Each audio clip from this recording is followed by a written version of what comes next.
Hello and welcome to episode 20 of my little crochet podcast here.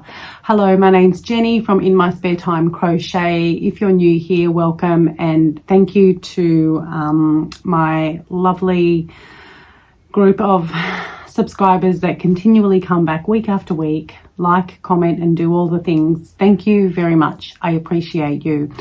And the subscriber list is continuing to grow. Thank you. I really do appreciate it. I'm tired. I hope this makes sense. I'm tired. I've had a really busy week. We had a lovely weekend away though. We went away 3 hours up the coast. We are very fortunate to live where we live, and there are many beautiful places to holiday. So we have had a nice little break with friends of ours, and but I am looking forward to a good night's sleep. Nevertheless, I did get a little bit of crochet done this week, so I do have some things to show you. So I think we'll start with the one completed project that I did. Now, I have been needing to catch up on my World Amigurumi tour for some time now. I am a few makes behind. I'm following along with the international book, which is has either arrived or is yes, very close to arriving in Denmark, I believe, at the moment. But I did have a few projects to catch up on. So I did manage to catch up on the little duck, but I felt like mixing it up a little bit. I didn't want to make him in cotton or acrylic, so I made him in plush yarn, and I'm really happy with him. So I made a mallard duck, and I really like him. I think he is super cute. Much bigger than I thought even, but yeah, I'm really happy with how he turned out. For the most part, I used, so the brown is, do I have it?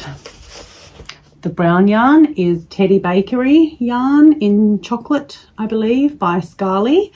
I really like it. It works up. It's a little, like, slightly thicker than Parfait Chunky. However, they do still work well together. This green, tealy green, is Parfait Chunky, as is the yellow and the oranges as well. The white and possibly the grey are Kylie as well. So yeah, I think he turned out really cute. So he was my one fully finished project of the week. So I do still have a number of makes to catch up on from the Amigurumi World Tour. I forgot to mention it is using patterns from the book Whimsical Stitches by Lauren Espy, and this awesome little collaboration has been put together by lovely Cassandra at Craftably Ever After. You've probably heard about it before, but I will have an information video linked below. If you're not already following Cassandra, you should be. She makes beautiful amigurumi.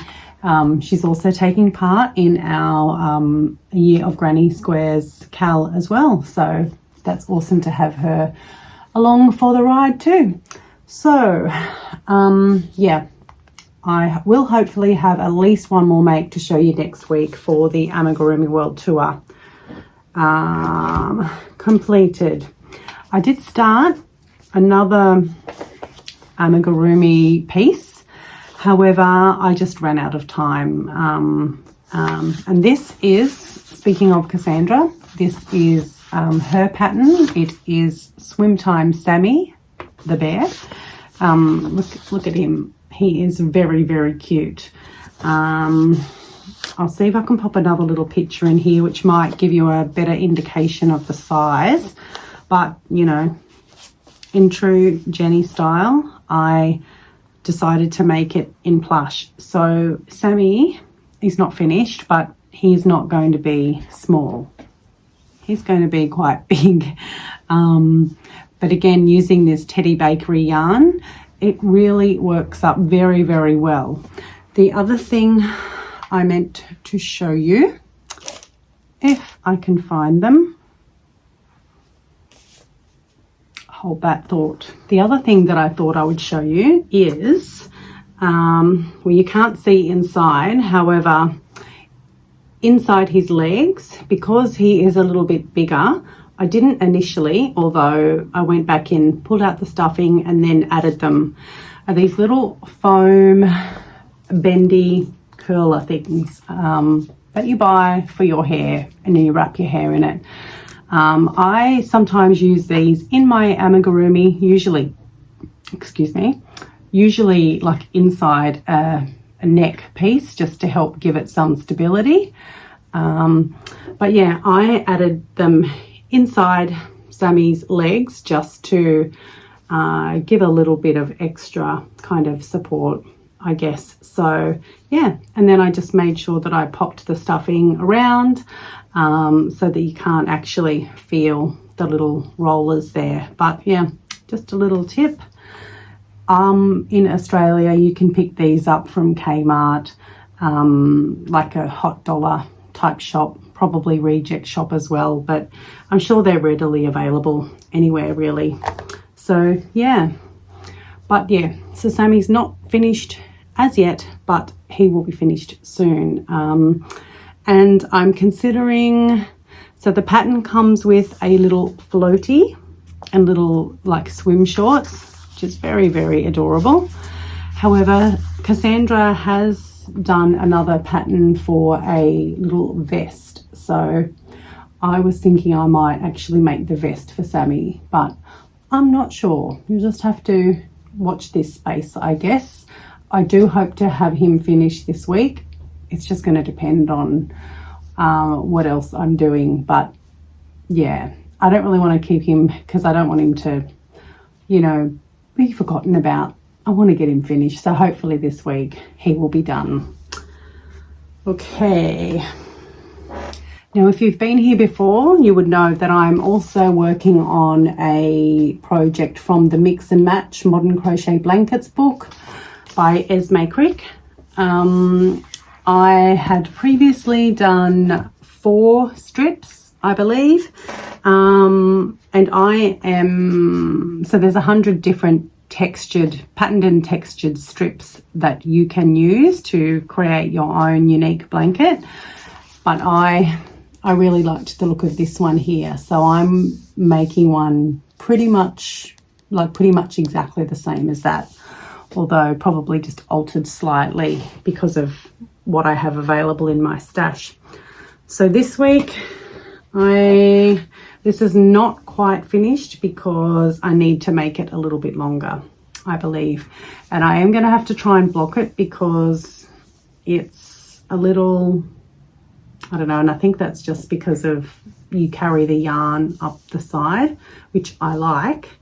It makes it really quick and easy, but it is giving it, I don't really know if you can tell, but it is causing it to have a little bit of a slant, I guess. So I will try and block that before I get to the part where I am sewing it to its neighboring strip. So we'll see, but I'm really, really enjoying making these strips. They work up really quickly, and I just love the different color combinations and different patterns that you can make. I've also started the next one. I can't remember the name of this one, but as you can see, it's a filet crochet stitch or pattern, and it's just these little arrow heads. Very, very easy to do, and again, works up really, really quickly. So I can't wait. I can't wait to put it together. I did mention in last week's video that I wasn't sure whether to start sewing it together or wait till the end. I've had a few suggestions from some of you, and I am going to wait until the end to start to join it. Yeah, and I really hope that it works well. So I can't wait to finish this blanket. I really, really love it so far. So there's those 2 strips. And the only other thing, because I had such a busy week, the only other thing I managed to do was to do my week 3 square for my Year of Granny Squares Cal. So this was square number 3, called Rose Hip. It was also an intermediate level. I didn't have any problems with this one.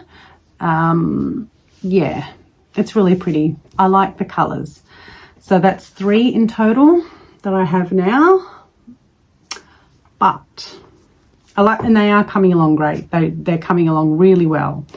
However, I was watching Michelle from Michelle's Makery. I was watching her video a few days ago, and Michelle, so what I did, if you haven't already been following along, what I did was pick a colour palette for each of the seasons. The book is divided into the 4 seasons, and I'm basically have been doing the same colours that Kylie, the author, has done. So there's a bit of a separate colour palette for each of the seasons.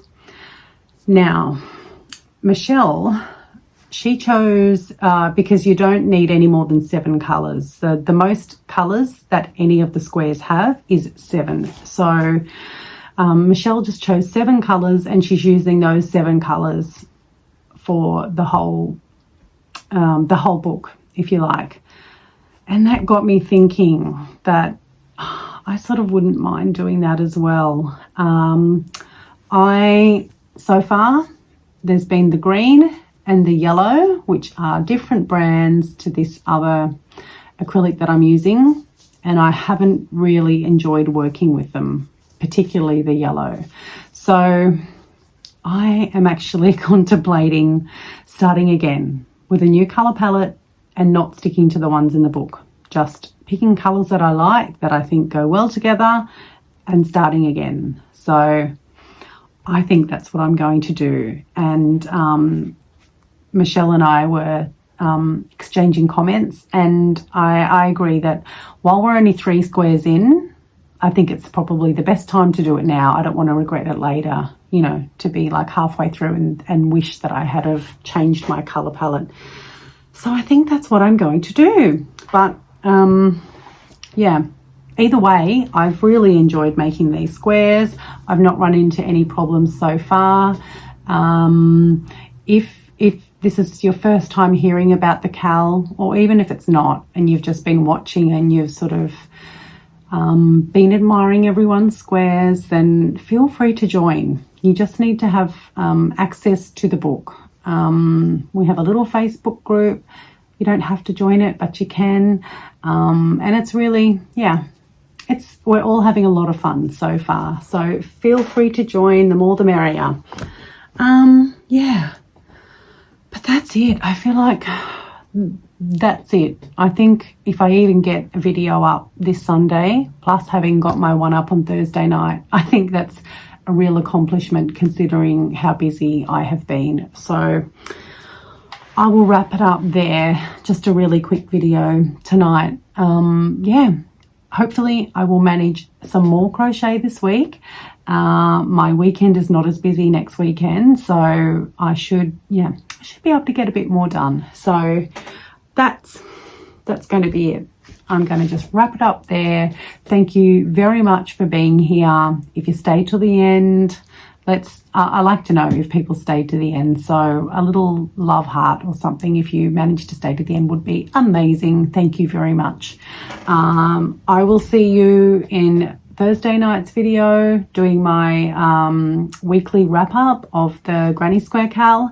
Otherwise, I will see you next Sunday. Thanks again for being here. We've just hit over 700 subscribers, so it's amazing. I appreciate you all. I will see you in next week's video. Bye for now.